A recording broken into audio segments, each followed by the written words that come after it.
बिस्मिल्लाहिर्रहमानिर्रहीम, अस्सलाम वालेकुम। कामरान मलिक एक नई वीडियो के साथ हाजिर हूँ। काश्तकार भाइयों, बहुत से काश्तकार हजरात सवाल कर रहे हैं कि गुज़िश्ता जो हवाएं चली हैं, मौसम ख़राब हुआ है, इस दौरान जो है वो गंदम गिर गई है। अब क्या कोई ऐसा तरीका है कि गिरी हुई गंदम से भी अच्छी पैदावार हासिल कर ली जाए? काश्तकार भाइयों, गंदम गिरने का वक्त जो है वो तयन करता है कि जी इसकी पैदावार किस हद तक जो है वो कम हो सकती है। क्योंकि अगर गंदम के सिट्टे में दाना बन चुका हो, यानी कि दाना बनने के बाद, पोलिनेशन के बाद दाना बन चुका हो, और जो है वो किसी भी वजह से हवा चलने से या पानी लगाने के बाद हवा चलने से अमूमन जो है वो गंदम गिर जाती है, तो इस सूरत में जो है वो क्या किया जाए और इस सूरत में जो है वो पैदावार का कितना नुकसान हो सकता है।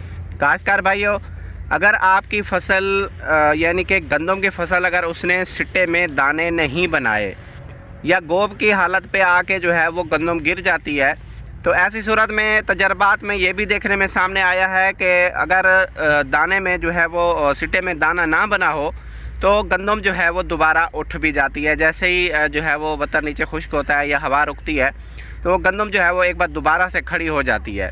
खासकर भाइयों, ऐसी गंदम की सूरत हाल इस तरह पैदा होती है कि इसमें फंगस का भी नीचे इशू बन जाता है। आपको फंगस का भी स्प्रे करना चाहिए।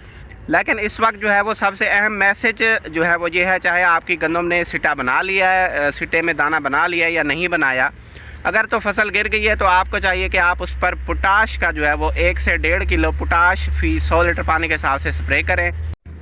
जी हाँ काश्तकार भाइयों, ऐसी गंदम जो गिर चुकी है, चाहे उसमें दाना बना है या नहीं बनाया, तो वहाँ पे जो है वो पैदावारी नुकसान एक तरह से उसका अंदेशा होता है। तो आपको चाहिए कि आप इस पर 1 से 1.5 किलो जो है वो पोटाश का स्प्रे करें। पोटाश इस वक्त मैं आपको 2 बता रहा हूँ क्योंकि इस वक्त किसी किस्म का कोई तजर्बा नहीं करना। इस वक्त जो है वो किसी किस्म का कोई फालतू पोटाश या ऐसे ही जेनेरिक कंपनी का या कोई भी जो है वो SOP या कुछ भी उठा के नहीं लगाना। खासकर भाइयों, जाफ़र बरादर का जो है वो सोलो पोटाश जो फोलियर के नाम से इस वक्त अवेलेबल है, 1 किलो की पैकिंग में आता है, 2 किलो की पैकिंग में आता है। तो आपको चाहिए कि आप उसका स्प्रे करें, या फिर सवात एग्रो का जो पोटाश है SP सीरियल के नाम से, जो दानेदार फसलात के लिए स्पेशल स्प्रे के लिए बनाया गया है, तो आपको चाहिए कि इन 2 पोटाश में से ही किसी एक का इंतखाब करें और जो है वो आप अपनी फसल पर जहाँ जहाँ पे गिरी है वहाँ पे जो है वो स्प्रे कर दें। तो आपका जो नुकसान है उसको 50 से 70% तक जो है कम किया जा सकता है।